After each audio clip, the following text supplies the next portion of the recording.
kaming meeting sa videographer. Kakigising lang namin. So, tatawag siya sa Google Meeting. Ipa-prepare lang namin. I don't know kung magno-notes pa ba ako. Kasi, my God, wait lang. Ready na isa-set up na namin.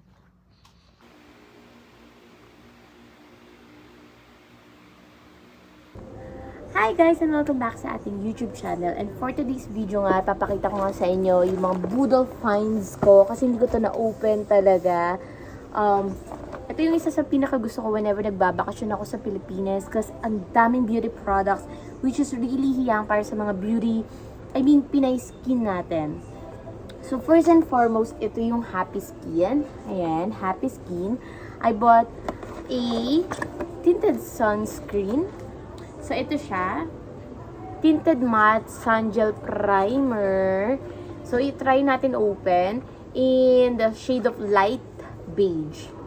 So, dahil mainit nga dito at may balak nga kami mag-summer. And also, sobrang hilig ko mag-sunscreen kahit sa ibang bansa pa yan. So, ito yan. Yan yung sunscreen niya. Kiniklaim nila na may SPF 40 na to. And gel form siya. And yeah, anti-blue light technology, meron na rin siya. So, ang cute lang. I find it really cute. Yung form, no? Ganyan siya. Ganyan lang siya kalaki. Kasya sa palm. So, pwede siya sa pouch. And also, sobrang aesthetic naman ng, tingnan nyo, ang aesthetic. Parang pwede pang regalo. Ang cute ng paper bag. And next one, of course, the BLK and Curtius local brand pero ang ganda ng quality, di ba? Ang binili ko sa kanila is this one. Ito yung in vanilla, shade of vanilla na pressed powder nila. Soft Blur Powder Foundation. So, ipang-tatap ko lang siya pag nagli-liquid foundation ako. And also, ganito yung itsura niya. Ang cute. Ang aesthetic ng lalagyan niya. And so, girly-girly yan. Nakalagay dito yung shade. And pag binuksan natin siya, ayan. May kasama na siyang salamin and puff niya. Tapos, ito yung pinaka-product. Yeah. Fresh. Cute yung amoy niya. And cute yung lalagyan niya. So, I find it really maganda para sa pouch lang din. Ayan. So, I think bibili pa ako ng ibang stocks ko bago kami umalis or bumalik na sa ibang bansa. And also, dahil nga summer na yon at may hilig nga naman talaga ako sa mga SPF products, I also bought this one. Usong-uso din to talaga ngayon. Tinted sunscreen pero in stick form siya. Kiniklaim nila dito na may SPF 50, UVA in UVB, PA+++. And also, matte finish siya. Nakalagay rin dito, sweat and water resistant and no cast. So, walang maiiwang puti-puti. Ganyan siya. Nakabalot pa kasi hindi ko pa na-open. Pero ganyan ang itsura niya. It's so cute. Tatry natin i-open yung isa in the shade of oat. Ayan. And try natin open. So, ayan yung packaging niya. Wait. Dito ko na lang din ilalagay para isahan na. Ang cute lang kasi parang kasyang-kasya siya. Oops! Kasyang-kasya siya sa bag. So, ganito yung itsura niya, guys. Pag binuksan nyo, parang may cover lid pa siya. And ganyan siya.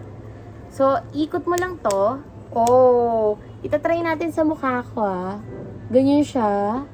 Parang may pagka... kala mo orange, no? Pero pag nilagay mo, nag-a-adapt siya sa skin type. So, itry natin dito para mas makita nyo. Ayan. Akala mo orange, pero actually hindi. Parang color niya lang dito, orange. Pero pag ginanon mo, hindi. Yeah. Look at that. Ayan. Hindi. Yung sa skin ko, tas fresh yung amoy niya. Gusto ko yung amoy niya. Parang hindi ganun katapang, hindi rin ganun ka light. Sakto lang. So, ito, ilalagay ko na to sa bag ko cause we're gonna try to use this one today. Okay? Papakita ko mamaya yung makeup look na gagawin ko gamit to. And also, pag bumili ka sa kanila, meron tayong resibo. Ang worth nung BLK na powder, ito, is 599 to. And yung sticks naman is 799. It's 799. Ito, isa. So, almost 800 din pala to. Yung isa, 600. And then, pag naka-avail ka sa kanila, 1,200, they're gonna offer you like this pouch. Or pag naka 2,500 ka, may bigger pouch sila. Freebies yon. In my case, 2,197 yung nabili ko. And sinasabi ni ate, dagdagan mo na para ma-avail mo yung malaki. Ay, ayoko na malaki. Gusto ko lang yung mga ganito. So, yung parang pang beach lang. Ito lang yung dala mo. Yun. Ganun. So, ito yung in-avail ko. Yan. So, that's it. And also, I bought this one. This is Fresh Formula. Before, ginagamit ko na talaga to. If you can remember, I think pinost ko yun. Meron akong allergy nun dito. Nagka-allergy ako nun sa malalansa. And apektuhan talaga yung underarm ko. So, ang isa sa mga ginamit ko para mawala yung allergy ko na yun, after ko mag-ointment, meron talagang darkness na nangyari sa kilikili ko. And Fresh Formula, yung nakapagpabalik sa kulay ng kilikili ko. Sobrang effective nila. And before, nagbabay na ako, yung luma pa yung packaging nila. And ngayon, may bago na sila. Here we go. And try natin i-open. Ayan. Nag-sale sila the other last week, I think. Kaya bumili ako. Ayan. Bago na yung packaging nila. So, as you can see, Fresh Formula. The key to your skin. Yeah. Ang kita nalagyan nila, try natin i-open. Actually, nag-order pa ako ng marami na to kasi stock ko to. Dadaling ko siya sa ibang bansa para may stock ako. Kasi, ang hirap magpadala, magbibili tas papadala ang jahe-jahe pa doon. So, before, parang ganito lang yung bote nila dati. Yung pinakaluma, tas pink na pink yun. Ngayon, bago na, ngayon ko lang din nakita yung ano nila. Nakalagay dito, may niacinamide siya, beta-glucan, alpha-arbutin, and bioflavonoids. Lightening Deo Spray. Actually, maganda siya. Ayan. I think yung scent niya katulad nung dati. Katulad pa rin nung dati yung scent niya. Yeah. Alam mo, sobrang ganda nito, guys. As in, ang ganda nito. Nakakaputi siya. Gagawan ko to ng separate na video pag ginamit ko na siya. Kasi, nag-darken na naman yung skin ko. Lalo na pag ayan o, may discoloration na naman. Yung ingrown na hindi totally natanggal. Nagkakaroon ng discoloration. Alam mo, gagawan ko to ng separate video para dito. You should try this one. Kasi, dati ko pa to ginagamit. And I could say, and I could attest na effective talaga to. Pero titingnan natin kung yung ganitong bagong product uli nila is same pa rin ba nung dati. Yeah, that's it.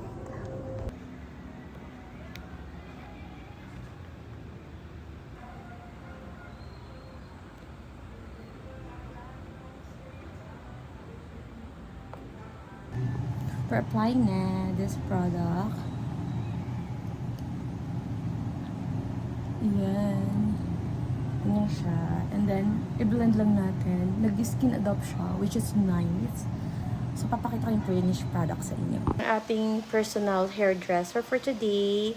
So, yung agenda namin ngayon is makikipagkita siya sa mga college friend niya.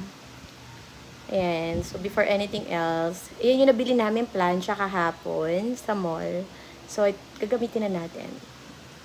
There we go. Ayan, paalis na kami. Dala ko yung Akari na fan. And then, kikitain na natin yung friendly babe. And magtatapon kami ng basura. Yeah. Bye-bye.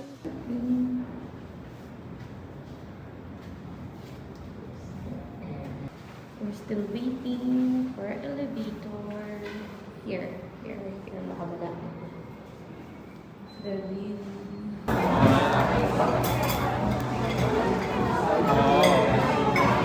Sabi ko sa'yo, buray mo. Hindi mo binubura doon. Buray mo. Ganyan pala, crispy. Hindi, anong bakit galit ka?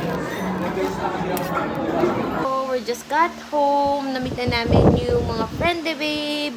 And they were really nice. Hindi ako nakapag-video kasi nahiya ako. Pero yun, enjoy naman, di ba?